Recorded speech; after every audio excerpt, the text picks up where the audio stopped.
Hey guys, KiwiSylveon here, and welcome back to Seduce Me the Otome. Why do I keep changing my intro? You tell me! Anyway, in the last episode, we got ordered, technically by our father, to do a housewarming party, which turned into an interrogation. Also, Naomi and Suzu found out about the incubi. Well, not found out about them specifically, but found out that we have 5 servants in the house. Let's get right back into it. Suddenly, though, my mom pushed her way through the crowd to me, bringing along someone I didn't know. Honey, I'd like to introduce you to someone. This kind gentleman is the son of the vice chairman. With my mother stood a man who looked only a couple years older than me.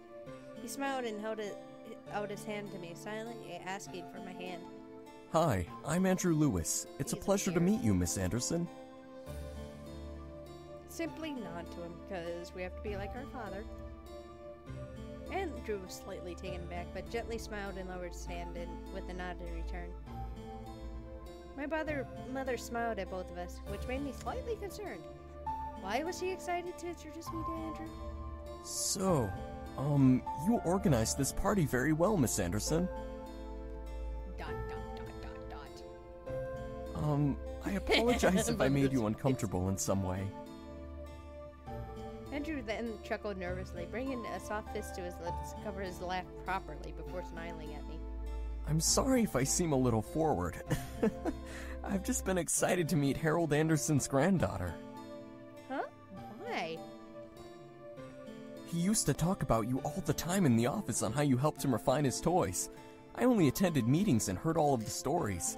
You've helped a lot with the success of the company without having to actually work there.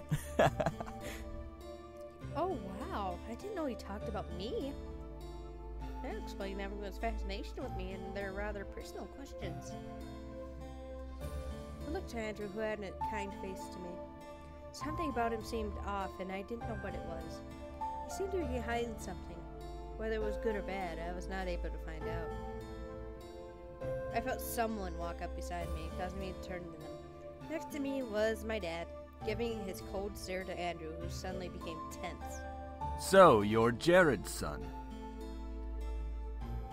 Andrew's body twitched slightly. Whether it was in fear or insult, Andrew locked eyes with my father. I couldn't help but feel the tension between them. It irked me how fragile the air had become, enough to break at the wrong word. You're the one who wants to be the next CEO of the Anderson Company. Well, I stared at Andrew. This guy wanted to take my grandfather's place as CEO? I thought the vice chairman wanted the position. David, leave the poor boy alone. I'm merely testing the boy's conversational skills. Nothing wrong with that. Aww, mother's face is weird. of course not, sir. And polite as well. Interesting. If you'll excuse me. Quickly, Andrew retreated away from my family into the crowd of people. Stay put. I watched as he disappeared into the crowd, towards the back of the house.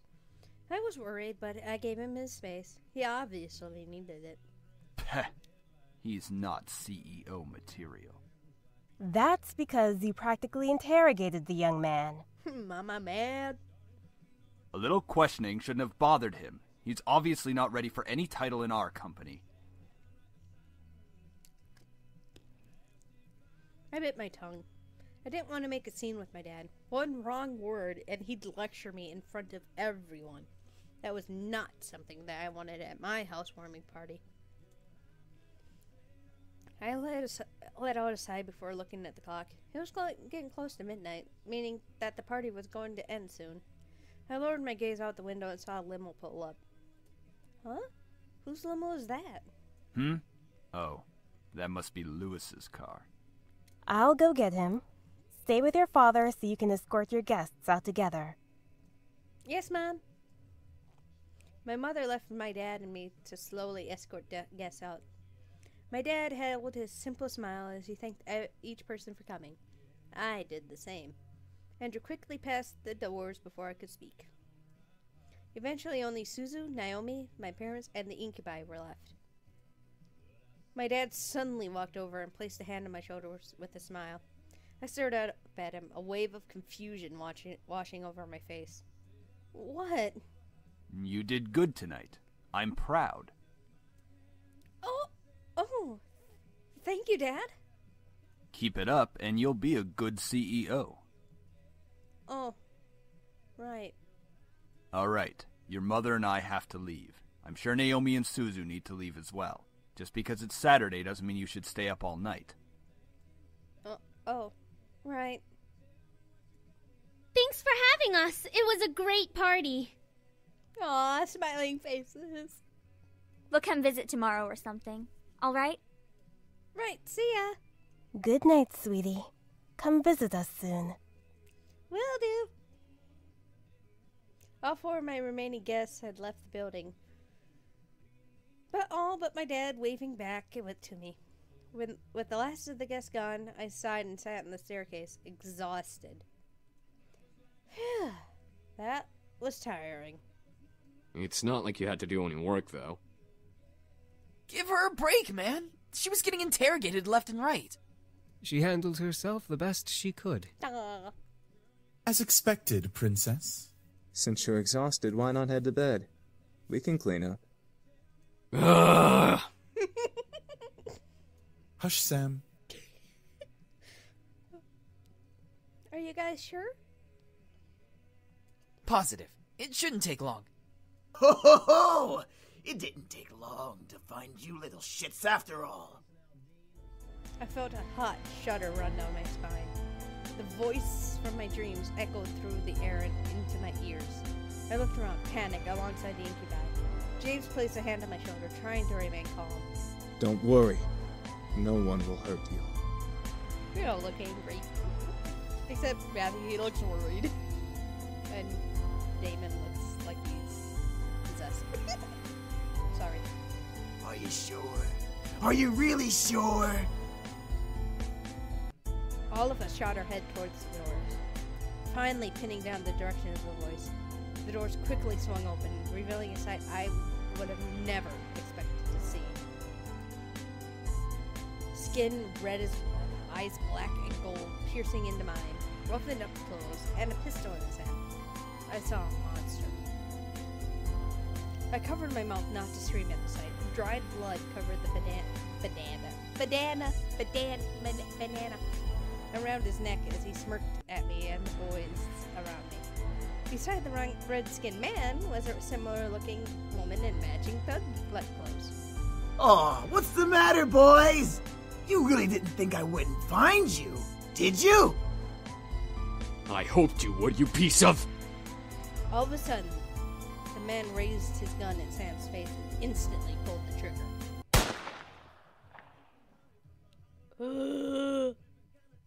We all gasped in shock,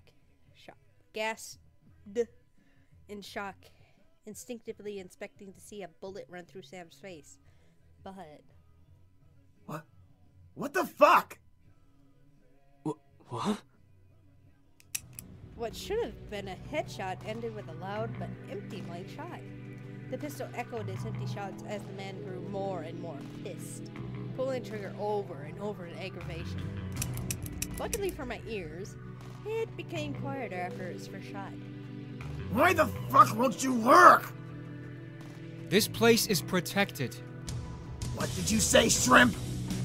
This place has a seal, protecting it from hellborn magic. What the fuck is that supposed to mean? Watch your mouth, person. Ah! The man growled and threw his gun at Sam, who was able to dodge it in time. The pistol bounced off the ground a couple times before sliding further away, hitting the wall in a final stop. As it stopped moving, the gun faded into black flame that disappeared into the air. The previous owner had this place protected by magic, Malix. Malix. That was his name. His existence resonated in my memory from the dream I had. However, I looked to Matthew in the same confusion as Malix did. This place is protected by magic? It would seem that your grandfather had some sort of protective barrier around this house. From the looks of it, It only disables Hellborn magic. Malex's face grew to that of extreme anger. His fist tightening as if he were crushing a stress ball. Then what's stopping me from dragging your asses out and shooting you then? Out of pure instinct, I stepped forward and placed myself between Malex and the boys. With no power, Malex wasn't going to fight. I took that chance to stand up to him instead of being powerless like I was in the dream. Leave them alone! Malex stared wide-eyed at my words. I could feel the boys do the same from behind me. Malex then smirked and leaned in nose to nose with me. And just who the fuck are you? That's none of your concern. You got a big mouth, nameless bitch. You best be careful who you speak to. Duck. I ducked underneath Malex's incoming hand. I stared at his hand and his black flame tattoo in surprise as I took a couple steps back from Malex. Matthew and Damien stepped in front of me, guarding me from Malex with their arms. A quick one. I'm liking you more and more. Back off, Malex! Don't start acting tough, you pathetic excuse of a demon. You need more protection than her. Shut up! Oh, did I make little Matthew cry? Why don't you just grow a pair? Whoa. Enough, Malex! The woman, who had been standing in silence the whole time, planted a firm hand on Malex's shoulder. Malex looked back at her with a growl and a glare that could kill. Since when did you get the guts to speak out of place? We both know you've never controlled me. I want them dead just like you do. But now's not the time. Fuck off! I know what I'm doing. Do you? Even if you did fight them, there's 5 against 2. We never win. Shut up! Let's go, Malex! We're wasting our time! The two growled at each other. If they could have used their magic, I could sense that fire would glow from underneath their teeth. Malex grunted and glared at the boys. He pointed at James, wanting so badly to use his fingers like a knife. Just wait, pretty boys. We'll get you and fuck you up real good. That boys. Then Malex turned to me, moving his finger to point directly between my eyes. And don't think you're safe. Step outside. I dare you.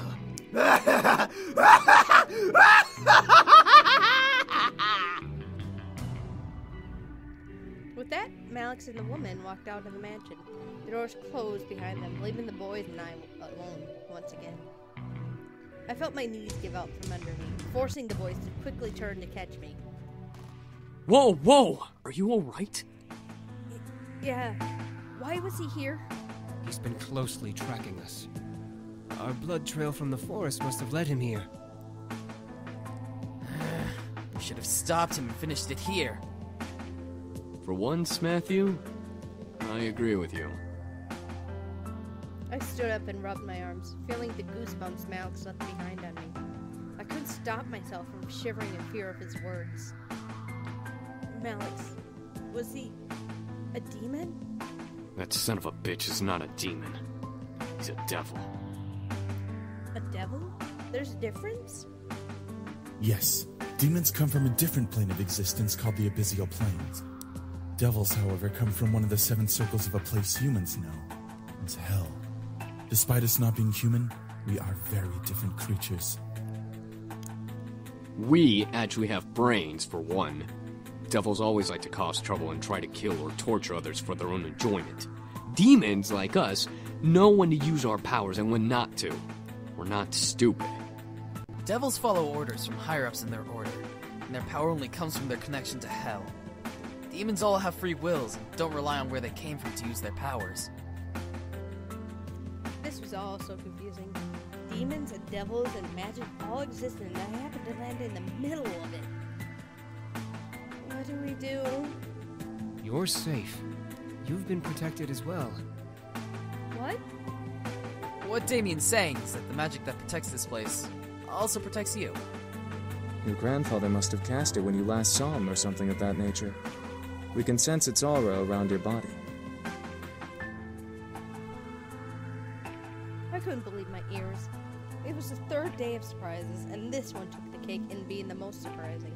I felt my head spin once again. What did I get myself into? Miss, please don't worry. We'll find a way to train ourselves and become stronger to finally finish this feud. Kick his ass right now! Until then, we'll protect you as much as we can. If Malix comes back, we'll be here for you. But what about going outside? Like we said, you have a protection spell on you. Even if Malix attacks you, he won't be able to use his magic on you. He'd be just like any other human you can fight back against. Didn't you say you knew Taekwondo? Oh, yeah. I felt somewhat relieved that I was mostly safe from Alex. Still, I could not help but feel very nervous and apprehensive about the future. The boys were safe here to train and become stronger. But what if Malix did the same? Even more so, I was lost about how my grandfather knew about magic. I had to find out. At least I had time. I went to bed that night feeling nervous. Despite the words of the incubi, I felt like a target to something I'd never been able to explain or prove. Magic? Devils? Demons? How did this all even happen? Should I really meddle with the situation? They're only staying until after they defeat Malix. That's right. They say they'd only stay until they defeated Malix. After that, my life could go back to normal. Temporary insanity, as Kay would say. The question was then, would I want them to leave? If my life went back to normal, then I'd have to care for the house all on my own. I'd get to focus on my life instead of being distracted by the boys. I'd have to. My life. Where was my life going anyway? I was under pressure from my parents with only my friends and the boys to comfort me. Without the boys, I'd have no way to hide from my responsibilities. Enough. Let's just sleep and deal with tomorrow when it comes. Defeating my sense of thought, I forced myself to sleep, unsure of what tomorrow had planned for me. Hopefully, whatever the future had for me, I would be ready for it. I promise to be with you forever. You're so important to me. I swear I'll give my life to you. Please, let me love you.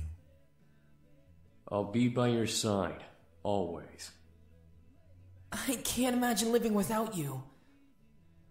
I want to be with you. I love you. I slowly opened my eyes, letting the voices of my dream echo in my head and force me awake. I rubbed my eyes before sitting up and looking at my clock. 7 a.m.? Why am I up so early? I fell back onto the bed and closed my eyes, trying to get back to sleep. However, something kept me awake. Why? It's too early to even be alive. I gave up and sat up, staring at the fireplace across from my bed. A sigh escaped from between my lips before I threw my legs over to the side of the bed. What to do at 7 a.m. in the morning? Explore the house. I decided it was a good idea to wander around the house. I never really explored much of it as a child, so there were bound to be new surprises. Well, come on, feet. Let's go on an adventure. I stood and exited my room, hoping that the boys were still asleep. I began to wander the halls on my end of the house, opening each door to find what room each door led to. Quickly, I found an old office. A desk and chairs sat by the far side as a large bookshelf of documents and memorabilia its nooks and crannies. There were a couple of pictures of me growing up peeking from the shelf as I walked further into the room. I don't believe I've been in here before. I tried to recall memories of ever seeing this room, but coming up with nothing as a result. This room was new to me. Did I want to disturb the furniture? I'm curious. I gently opened the shelves and any drawers I saw in the room. In a couple of them, there were books and even sewing kits. I assumed they were used for my grandfather's toys, so I left them alone. One drawer, however, was locked no matter how many times I pulled. Come on! Open! Nothing. It would not budge. The drawer beside it, though, revealing a laptop. Why is there a laptop in the drawer? I lifted it from the drawer and carried it over to the desk and chair, opening it. It sure was a high-tech laptop with a retina scanner as a pass lock. I was not sure whether or not to try to unlock it. Go for it. YOLO! I decided to try. I turned on the computer and leaned my face near the retina scanner, lining the camera up with my eye. To my surprise, I heard a ping come from the computer before the screen opened to a desktop. Huh! Look at that! On the desktop, there were documents and folders labeled with different aspects of the Anderson Company. Taxes, profits, bylaws, products. The list went on and on. If I really did want to become CEO of the Anderson Toy Company, I'd have everything about it at my fingertips. Dad would be sure impressed. One icon, however, stood out from the rest. Forago? I double-clicked the icon, but no window came up. Instead, I heard a large click come from the drawer that was locked. What the? I slowly left my seat and walked over to the drawer, attempting to open it again. It slid open smoothly in the direction of my pulling hand, revealing two books. One was a plain black journal with the tie to keep it closed. The other was bound in leather with cryptic symbols all over the cover. I took out the journal and skimmed through it, seeing my grandfather's notes. They were all detailed explanations and opinions on his findings on demon magic. He really did know about magic. I sat down at the desk and tried to read through the journal further, finding drawings and sketches of symbols and magic circles, each with their own different meanings and effects. It was all fascinating. There was even a page of important spells to know. I read through them, trying to memorize them into my mind. I don't know what came over me, but I started to feel more energetic and more powerful simply reading my grandfather's notes. I was suddenly aware of the energy that surrounded my body and the power that was around the house. The more I read, the more powerful I became. However, my mind suddenly froze and I found myself walking back to the drawer, putting the book back and closing the drawer. The lock reset and I snapped out of it. Huh? What? I shook my head and looked at the drawer, realizing what I had done. I walked over to the desk to reopen the lock, but suddenly felt the need to stop. Something held me back and didn't want me to pry any more than I already had. I was curious beyond belief, but I obeyed my thoughts for now. Eventually I would come back and look into it. I returned to the bed, feeling the weight of the morning drag me under my covers and trying to sleep again. I had energy, but I wanted more sleep. It was Sunday and nothing was happening today. Whoops. Come on, eyes, back to sleep.